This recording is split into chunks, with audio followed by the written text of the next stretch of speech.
இந்த துல்ஹஜ்ஜுடைய மாதத்தை பொறுத்தவரையில் அது நிறைவேற்றப்படக்கூடிய மிக முக்கியமான ஒரு அமல் தான் குர்பானியுடைய அமல். இந்த குர்பானியை பொறுத்த வரைக்கும் பெரும்பாலும் வருடம் குர்பானி கொடுக்கக்கூடிய மக்கள் உண்டு. பெரும்பாலும் சட்ட திட்டங்கள் நாம் அறிந்திருக்கிறோம். இருந்தாலும் கூட சமுதாயம் சில பொடுபோக்கின் காரணமாக சில தவறுகளை செய்கிறார்கள். அதை சரி செய்து கொண்டால் இன்ஷா அல்லாஹ் நம்முடைய குர்பானியை முறையாக அமைத்துக் கொள்ளலாம். அதாவது துல்ஹஜ்ஜுடைய முதல் நாள் துவங்கியது முதல் குர்பானி கொடுக்கக்கூடியவர்கள் நகத்தையோ முடியையோ களையக்கூடாது. எல்லாத்துக்கும் தெரிஞ்ச விஷயம்தான். அதை எல்லாரும் ஃபாலோ பண்ணுறோம், பின்பற்றுறோம். அப்போ ஞாயிற்றுக்கிழமையோடு முடி வெட்டுவதை, நகம் வெட்டுவதை நிறுத்தி கொள்ள வேண்டும். ஒருவேளை திங்கட்கிழமை முதல் துல்ஹஜ்ஜுடைய முதல் நாளாக இருந்தால் அன்று நாம் என்ன செய்யக்கூடாது? முடியை மலிக்கவோ நகத்தை வெட்டவோ கூடாது. திங்கக்கிழமைன்னு சொன்னா திங்கக்கிழமை காலையில் இருந்துன்னு அர்த்தம் இல்லை. திங்கக்கிழமை காலையில் இருந்து என்று அர்த்தம் இல்லை. இஸ்லாத்தில் நாளுடைய துவக்கம் எப்போது? மகரிபோடு ஆரம்பமாகி விடுகிறது.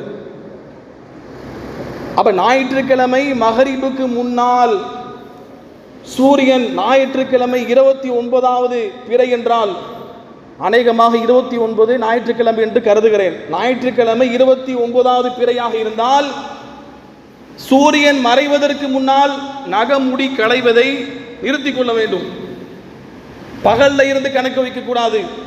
மகரிபு நேரத்திலிருந்து தான் கணக்கு வைக்கணும்.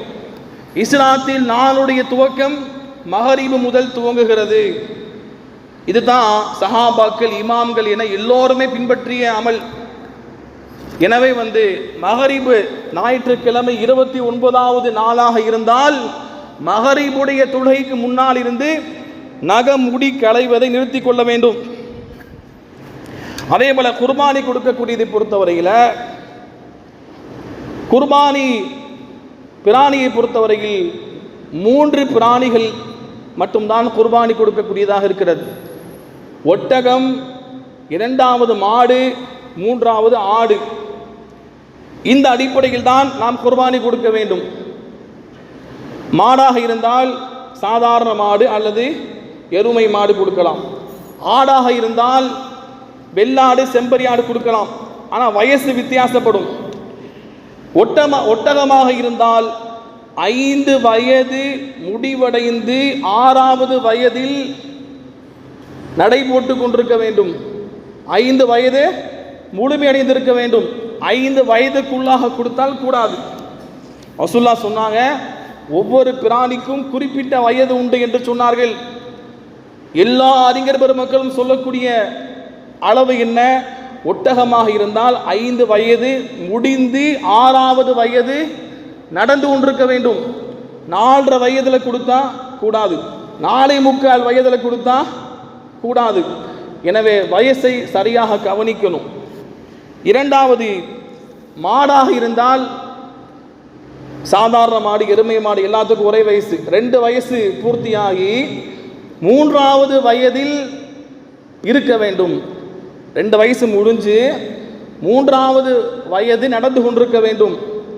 அப்ப மாடாக இருந்தால் 2 வயது பூர்த்தியாக இருக்க வேண்டும். ஆடாக இருந்தால்,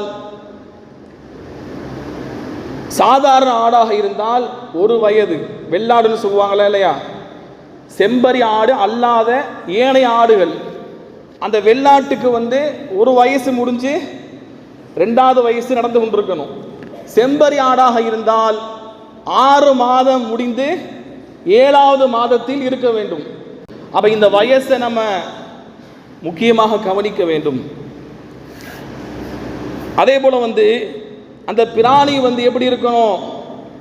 ஆரோக்கியமான கொழுத்த பிராணியாக இருக்க வேண்டும். ஆரோக்கியமாக இருக்கணும். சின்ன சின்ன குறைகள் இருந்தால் பிரச்சனை இல்லை. அதாவது அந்த ஆட்டை பாதிக்காத அளவுக்கு சின்ன சின்ன பிரச்சனை இருந்தால், குறை இருந்தால் பிரச்சனை இல்லை. பெரிய அளவில் பிரச்சனை வெளியே தெரியக்கூடாது. ரசூலுல்லாஹ் சொன்னாங்க, அதாவது மிக வெளிப்படையாக தெரியக்கூடிய நொண்டியாக இருக்கக்கூடாது, மிக வெளிப்படையாக தெரியக்கூடிய குருடாக இருக்கக்கூடாது என்று சொன்னார்கள். அப்ப மிக வெளிப்படையாக தெரியக்கூடிய குறை இருக்கக்கூடாது. முடிந்த வரைக்கும் எந்த குறையும் இல்லாத ஆட்டைத்தான் கொடுக்க வேண்டும், மாட்டைத்தான் கொடுக்க வேண்டும். ஏன்னா அல்லாஹ்வுக்கு கொடுக்கிறோம், அல்லாஹ் கொடுக்க சொன்னதற்காக கொடுக்கிறோம்.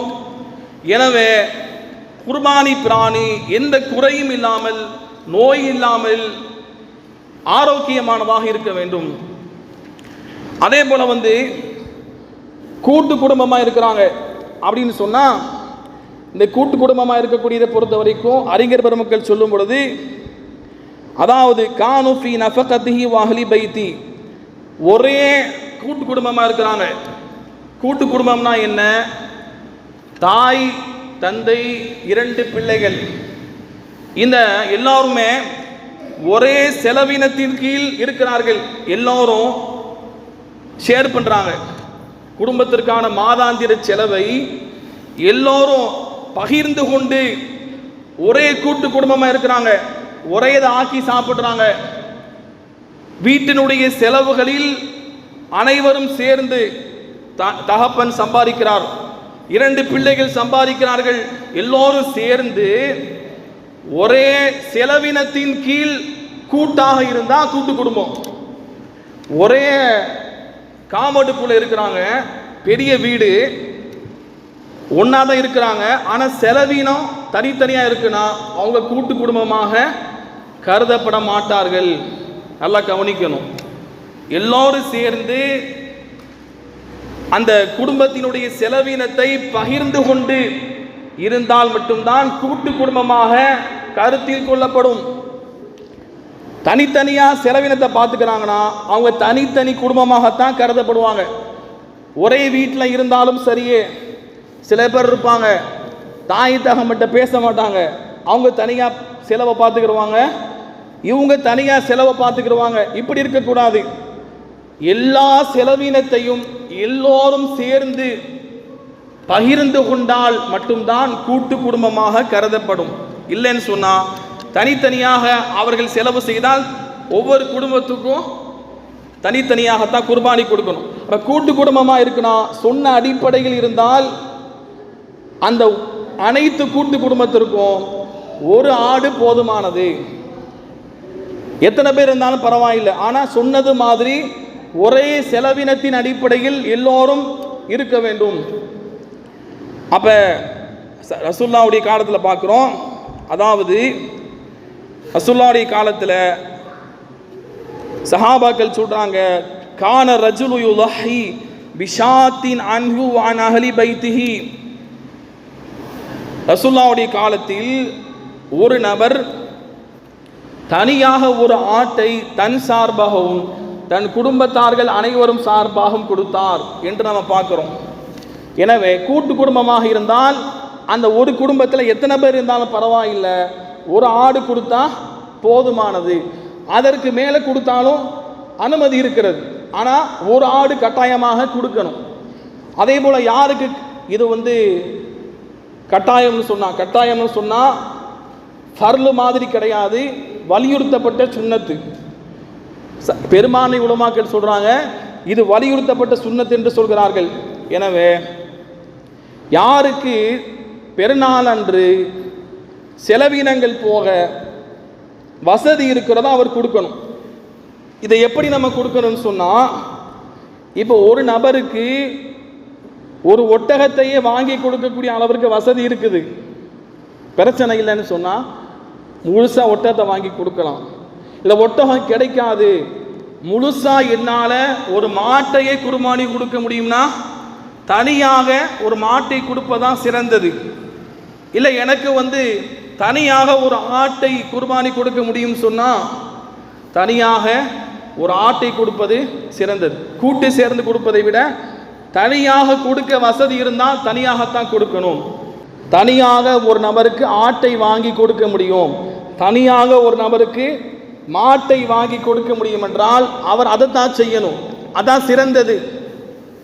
யாருக்கு கூட்டு சேர்வதுனா, யாருக்கு தனியாக மாட்டையோ ஆட்டையோ வாங்கி கொடுக்க முடியாதோ அவர்கள் கூட்டு சேர்வது அனுமதி இருக்கிறது. எனவே யாருக்கு தான் கூட்டு குர்பானி? தனியாக வாங்கி ஆடையோ மாடையோ கொடுக்க முடியாத அடுத்த லெவலில் இருக்கக்கூடிய அடுத்த நிலையில் இருக்கக்கூடிய மக்களுக்கு தான் கூட்டு குர்பானி. இன்னைக்கு நம்ம எப்படி பார்க்குறோம் அப்படின்னா, எல்லாரும் கூட்டு குர்பானி. ஆடு தனியாக வாங்கி கொடுக்கக்கூடிய வசதி உள்ளவர்களும் என்ன செய்கிறாங்க? கூட்டு குர்பானியில் சேர்ந்து கொள்கிறார்கள். இது சிறந்ததல்ல. குர்பானி கூடும், ஆனால் தனியாக வாங்கி கொடுப்பதுதான் சிறந்தது. ஏன்னா தனியாக நம்ம வாங்கி அதை வளர்த்து, சஹாபாக்கள் சொல்றாங்க, சஹாபாக்கள் அதை வளர்த்து அதை கொழுக்க வைப்பார்கள், கொழுத்ததாக ஆக்குவாங்க. கொஞ்ச நாள் வளர்க்கணும், வளர்த்து கொடுக்கணும். இந்த குர்பானி எதனுடைய வெளிப்பாடாக கொடுக்கிறோம்?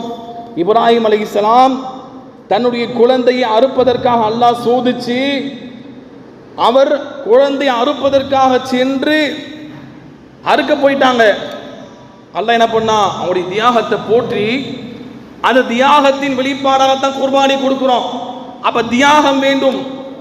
தனியாக ஆடு வாங்கி வீட்டில் கட்டி அதை பராமரிக்க முடியாது, சிரமமா இருக்குன்னு சொல்லி அந்த சிறிய தியாகத்தை கூட செய்யாமல் தனியாக ஆடு மாடு வாங்கி கொடுக்கக்கூடியவர்கள் கூட்டில் சேரக்கூடாது.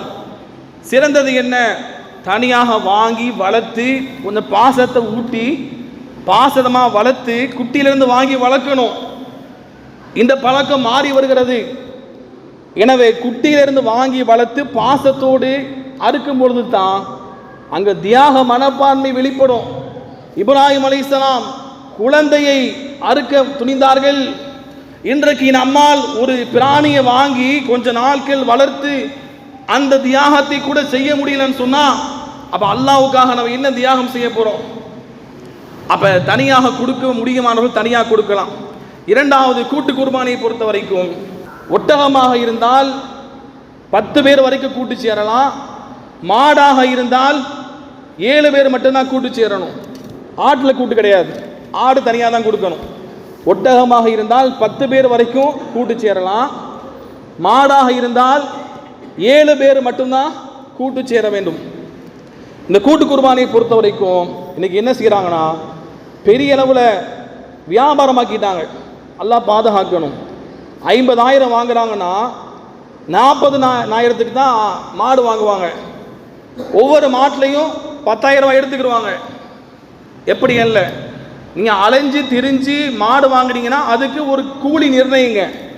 கூலி நிர்ணயித்து இவ்வளவு கூலி எனக்கு கொடுக்கணும் ஒரு மாட்டுக்குன்னு வாங்கிக்கிறலாம். ஆனால் என்ன செய்கிறாங்க, ரொம்ப அடிமட்டத்துக்கு மாடை வாங்கி சில தனிநபர்கள் என்ன செய்வாங்க, ஜமாத்தா சேர்ந்து கொடுத்தா அங்கே இது கண்ணியம் பாதுகாக்கப்படும்.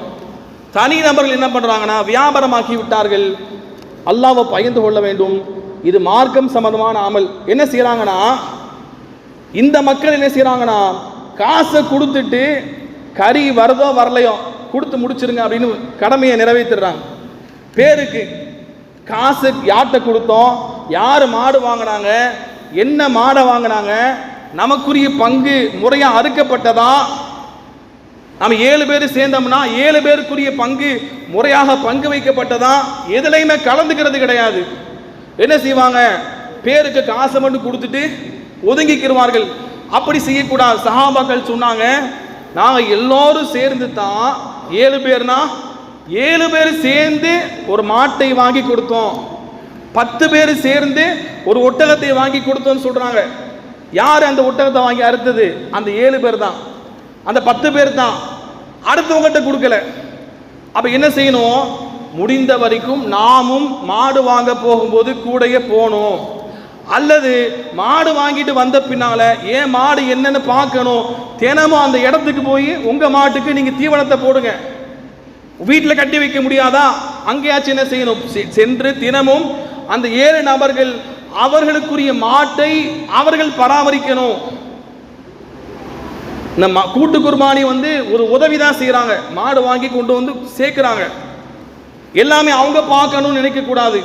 நாம் என்ன செய்யணும், கொஞ்சம் தியாகம் எடுக்கணும். நமக்குரிய மாட்டை நம்ம போய் சென்று பார்த்து தீவனம் போட்டு நம்ம வளர்க்கணும். இந்த 7 பேர்ல யாராவது ஒரு நபர் மாட்டை அறுக்கணும். ரசூலுல்லாஹ் தன் கையால் அறுத்தார்கள். துவா ஓதி அறுத்தாங்க, அப்பதான் அந்த அமல் முழுமையாக நிறைவேறும். யாரோ வாங்கினாங்க, எங்கேயோ வாங்கினாங்க, எங்கேயோ கட்டினாங்க, கண் தெரியாத இடத்தில் கொடுப்பது கூட்டு குர்பானி அல்ல. எல்லாரும் யார் 7 பேரோ அந்த 7 பேர் கண் எதிரே அதை வாங்கி பராமரித்து கொடுப்பதான் கூட்டு குர்பானி. எனவே இந்த கூட்டு குர்பானி விஷயத்தில் தனியாக ஆடு மாடு வாங்கி கொடுக்க முடியாதவர்கள் அதை பயன்படுத்தி கொள்ளலாம். இப்போ ஜமாத்தில் கூட்டு குர்பானி உண்டு, அதில் சேர்ந்தீங்கன்னு சொன்னால் மாடு எங்கே கட்டுறாங்க, எங்களுக்குரிய மாடு எது என்று தினந்தோறும் போய் அதை கண்காணித்து அதற்கு தீவனங்கள் போடுங்கள். உங்கள் 7 பேரில் யாராவது ஒரு நபர் அதை அறுக்கணும். உங்கள் 7 பேரில் அந்த கறியை பங்கு வாங்கிட்டு முதலாவது உங்கள் குடும்பத்துக்கு, உறவினர்களுக்கு நீங்கள் போய் கொடுக்கணும். அதான் அல்லாஹ் சொல்கிறான், ஃபகுலு மின்ஹா, அதிலிருந்து நீங்கள் சாப்பிடுங்கள். வத்வைமுல் பாயிஸல் ஃபகீர், நீங்கள் யாரு குர்பானி கொடுக்குறாங்களோ அவங்க, கூட்டு குர்பானி கொடுக்குற ஜமாத்தில் வேலை செய்கிறாங்களோ அவங்க கிடையாது.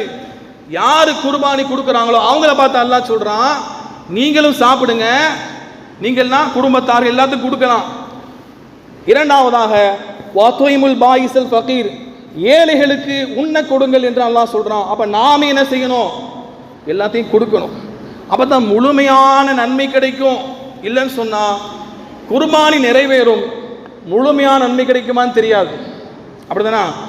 ஒரு நபர் மாட்டை வாங்கி வளர்த்து பராமரித்து கொடுக்குறாரு, அவருக்கும் காசை மட்டும் கொடுத்துட்டு வீட்டில் உட்காந்துக்கிறார், இவருக்கு ஒரே கூலியா? அல்லாஹ் சொல்றான், அவரவரிய முயற்சிக்கு தக்கதான் கூலி உண்டுங்கிறான்.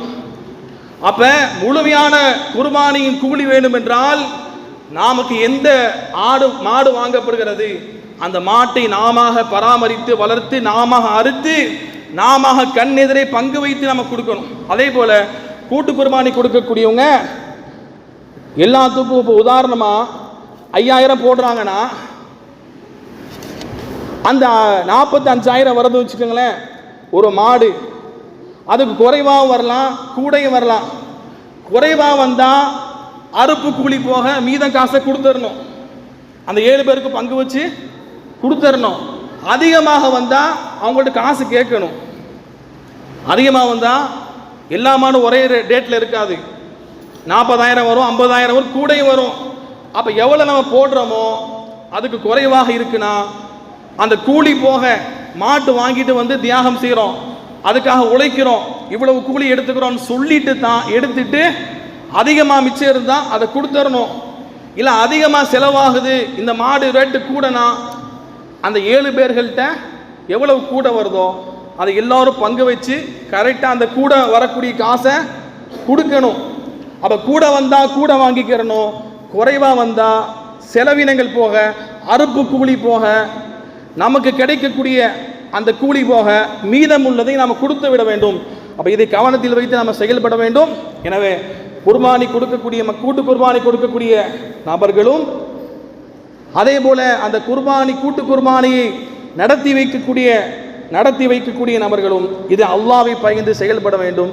சொல்லப்பட்ட விஷயத்தை பின்பற்றி நாம் செயல்பட வேண்டும். இறுதியாக நம்ம குர்பானி கொடுக்கும் பொழுது என்ன செய்யலாம், நிய்யத்தை நம்ம எல்லாத்துக்கும் வைக்கலாம். ரசூலுல்லாஹ் எப்படி நிய்யத்து வச்சாங்கன்னா, அல்லாஹும்ம தகப்பல் மின் முஹம்மதின் வ ஆலி முஹம்மதின் வ மின் உம்மதி முஹம்மதின் என்று சொன்னார்கள். இறைவா, என் சார்பாகவும் என் குடும்பத்தின் சார்பாகவும் என் சமுதாயத்தின் இந்த உம்மத்தின் சார்பாகவும் இதை ஏற்றுக்கொள்வாயாக என்று ரசூலுல்லாஹ் துவா செஞ்சாங்க. இறந்தவங்க பெயரில் தனியாக கொடுக்க அனுமதி மார்க்கத்தில் கிடையாது. ஆனால் இறந்தவங்களுடைய பெயரில் நியத்து வச்சுக்கலாம், எல்லாத்துக்கும் இந்த நன்மையை சேர்க்கும்படியாக நியத்து வைக்கலாம். அப்போ கொடுக்கக்கூடியவர்கள் தனக்கும் தன் குடும்பத்தார்களுக்கும் இந்த நம் குடும்பத்தில் இறந்து போன மக்களுக்கும் எல்லாத்துக்கும் சேர்த்து நம்ம என்ன செய்யலாம், அதற்கான நன்மை கிடைக்குமாறு அல்லாஹ்விடத்தில் நியத்து வைத்து நாம் அறுக்க வேண்டும். எனவே சொல்லப்பட்ட விஷயத்தை முறையாக பின்பற்றி குர்பானி கொடுத்து அதற்கான முழுமையான நன்மை பெறக்கூடிய நல்ல மக்களாக அல்லாஹ் ரப்பல் ஆலமீன் நம்மை ஆக்கி அருள் புரிவானாக. ஆமீன் யா ரப்பல் ஆலமீன். அகூலு கௌலி ஹாதா அஸ்தக்ஃபிருல்லாஹி லி வ லக்கும் வ ஸாயிரில் முஸ்லிமீன ஃபஸ்தக்ஃபிரு இன்னஹு ஹுவல் கஃபூர் ரஹீம்.